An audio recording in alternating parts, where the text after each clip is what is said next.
శనీశ్వరుడు ఈయన ఇంత నల్లగా ఎందుకు ఉంటాడు? ఈ డౌట్ మీలో చాలా మందికి వచ్చే ఉంటుంది. నేను క్లియర్ చేసేస్తాను, వచ్చేయండి.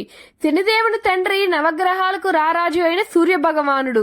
ఇతని భార్య సంజనాదేవి. సంజనాదేవి సూర్యుడిని వివాహం చేసుకున్నప్పటికీ సూర్యుడి వేడిని కాంతిని తట్టుకోలేకపోయేది. తట్టుకోవడం కోసం ఎలాగైనా అడవికి వెళ్లి తపస్సు చేయాలనుకుంటుంది. కానీ దానికి సూర్యుడు ఒప్పుకోవడానికి గ్రహించిన సంజనాదేవి తన నీడకు ప్రాణం పోస్తుంది. తన పేరే ఛాయ. ఛాయ అంటే నీడ. అలా ఛాయను అక్కడ పెట్టి సంజనాదేవి అడవికి వెళ్తుంది.